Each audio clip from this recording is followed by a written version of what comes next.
Kentucky lawmakers with a Republican majority voted late Thursday to scrap a statewide mask mandate in public schools, shifting masking decisions to local school boards. Governor Andy Beshear says lawmakers should have taken responsibility for the mask mandate, not push the decision onto others. But the masking decision that the General Assembly made was wrong. And it was also a punt. When you're in charge, it means you've got to make the decision. This one was to push the decision to others. Beshear says the state did get some things they needed during the special session, including the extension of the state emergency and additional appropriation for COVID testing.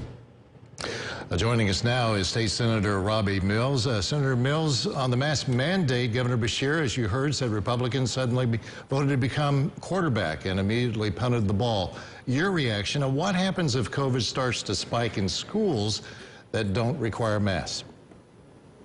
Well, I think that, we as the legislature thought that the idea are best made, the decisions are best made at a local level. So I know the teachers, administrators, superintendents are on the ground in each of these school districts, and I believe that they can make the best decision there within the school district, and we gave them plenty of flexibility.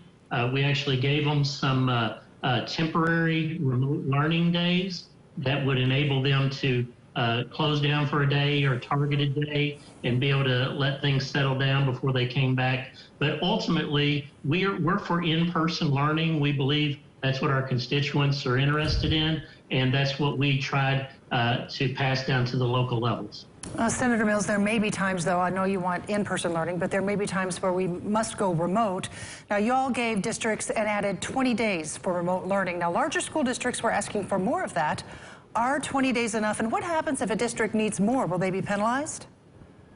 No, and you have to remember, we're just talking about between now and the end of this semester. So, 20 days, I believe, is enough flexibility to once again quell any outbreaks or any hot classrooms or grades. So we believe 20 is enough. And once again, if you give too many NTI days, we believe schools would choose to go right back to remote learning. We don't believe that remote learning was best for the children from last year. And so we are wanting to encourage in-class, in-person learning.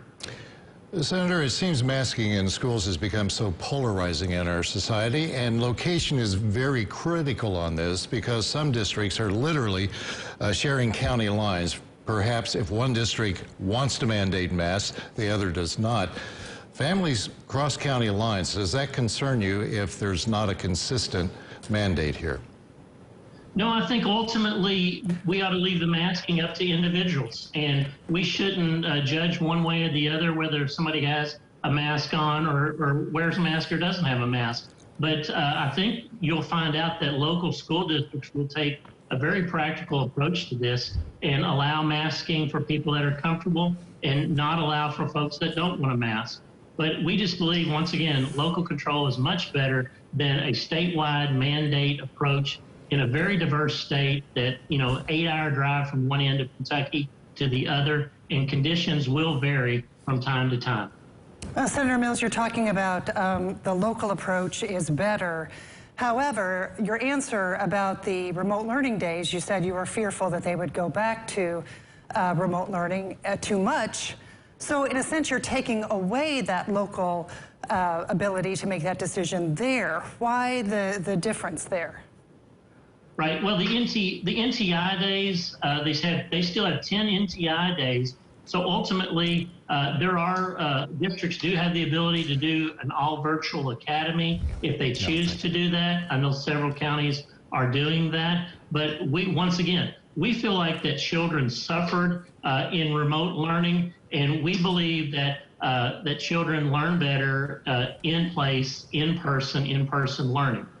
We also allowed, from a financial standpoint, one of the biggest issues that superintendents had was the financial part of when their attendance dropped to a certain level that it was cost prohibitive for them to be open. We are allowing them to use numbers from 2 years ago that will allow them to continue to see their finances flourish, even if their population drops down because of absentee. And we believe that will encourage in-person learning as well.